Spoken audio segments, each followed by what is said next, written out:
Hello, I'm the master. I've got a mask and I'm an amp. Today I'm going to talk about how I became a social worker. I've been a social worker for over 44 years. This is how it happened. I'm not sure anyone has ever asked a child or even a teenager what they'd like to be when they grew up, and the answer had been social worker. A fireman, an engine driver, an astronaut, maybe even a nurse, but never a social worker. I was no exception.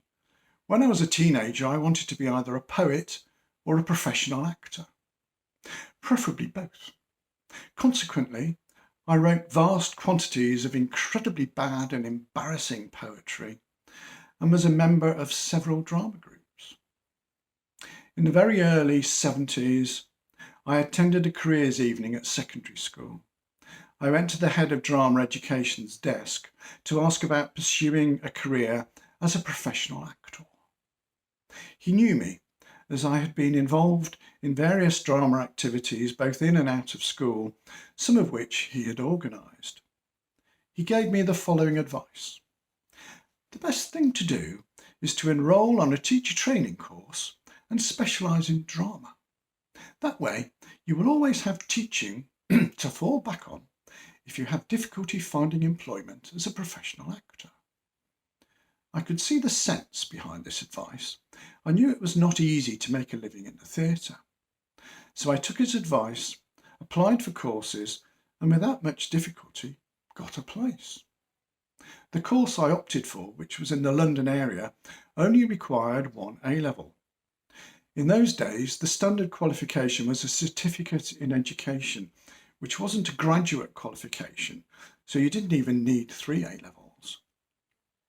So I frittered away the rest of my sixth form acting in amateur productions and writing terrible poetry, and only managed to get 2 A-levels. But that was enough to get me on the course, and at the age of 18 I left home and went to college. The course mainly succeeded in extinguishing any desire or ambition I may have had to be a professional actor.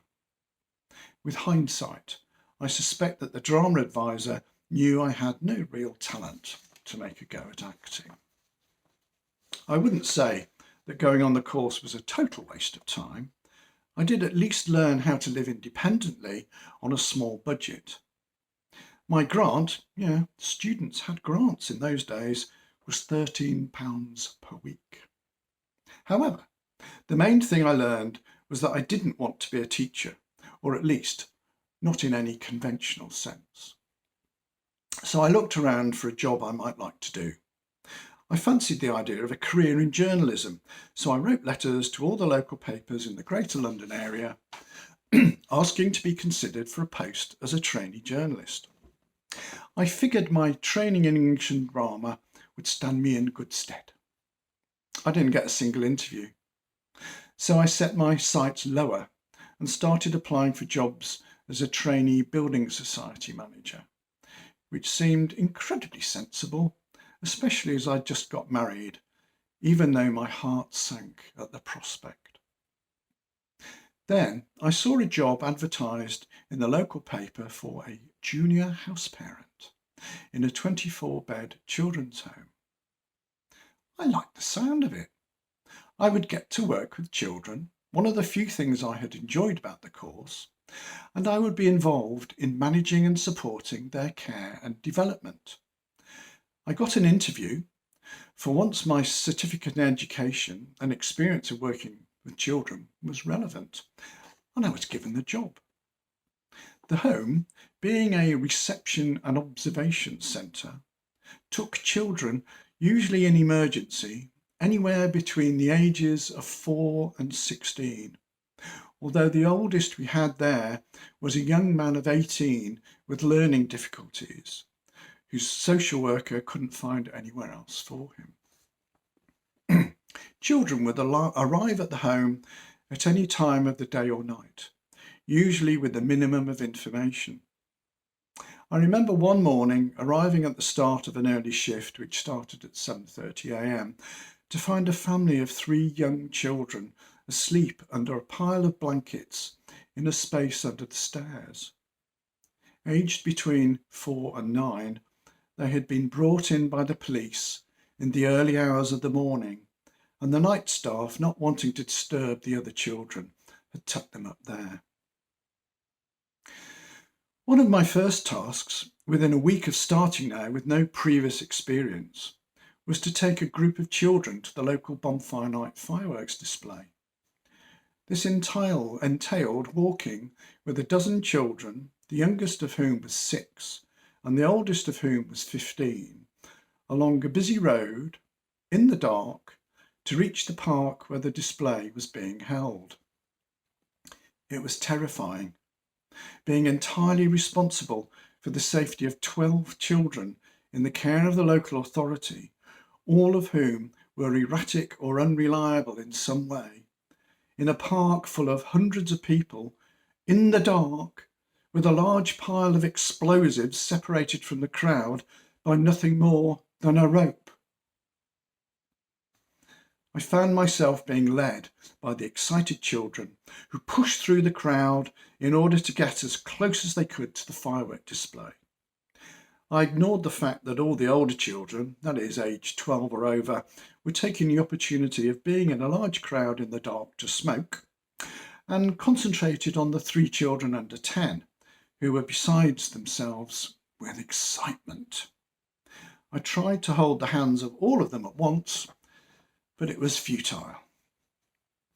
One of the young children was so entranced by a giant Catherine wheel that he pulled away from me and dodged under the rope, heading straight for it.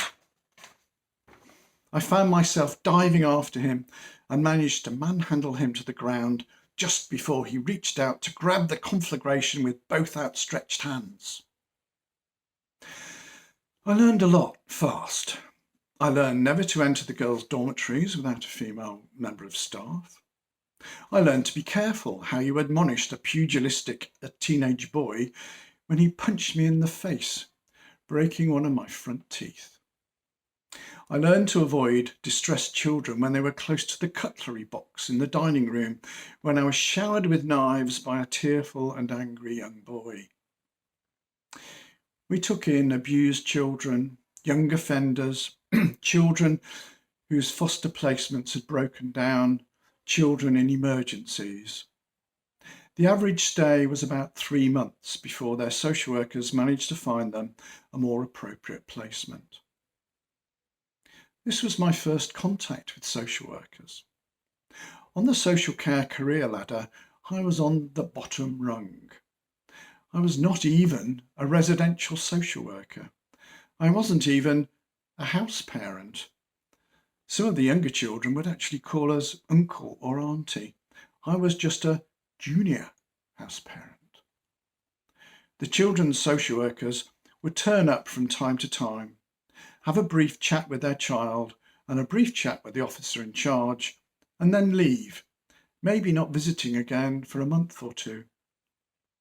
They would never bother to talk to the junior house parent, the one who had spent many bedtimes telling stories to a sad and abandoned little boy, but who probably knew more about him than anyone else in the home. Nevertheless, they were in charge of each child's care and destiny. They made the plans that could affect a child for the rest of their life. They only worked a 5-day, 9-to-5 week, and they were paid a lot more than a junior house parent. I began to be drawn to the idea of becoming a social worker, not just because of the paying conditions, but because you had more of a chance of influencing a child's fate for the good, because you could also follow through and see a child growing up and hopefully begin to heal. The summer of 1976 made up my mind to apply for a post as a field social worker. Those who are old enough to have lived through the British summer of 1976 will not need reminding how extraordinary it was. For months it didn't rain. Drought was declared. People were reduced to getting water from standpipes. and it was hot. I remember spending that whole summer wearing nothing more than a pair of flared jeans, come on, it was the 70s, a t-shirt and sandals. It was too hot for the children in the home. They couldn't settle in the evening. As it got hotter and hotter, the children became more and more restless. One evening at 10:30, when all the children should have been tucked up in bed, half of our residents had been officially reported missing to the police, and the other half were running around in the grounds of the home throwing stones at the windows.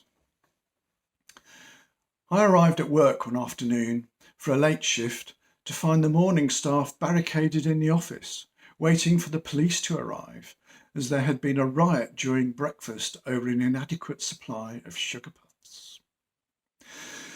I began to apply for social work posts in the surrounding Shire counties, in particular the ones where it was possible to afford to buy a house.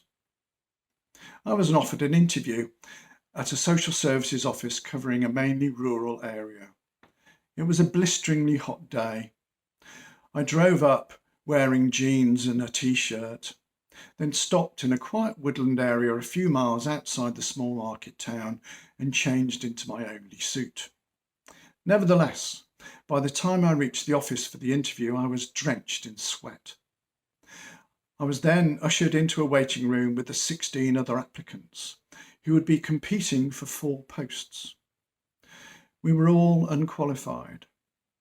In those days, it was not a condition of employment, and few social workers were qualified. The area officer was a kindly man. He allowed the male applicants to take off their jackets for the interview and even tolerated us loosening our ties. I must have done well enough in the interview because I got the job. Thank you for listening.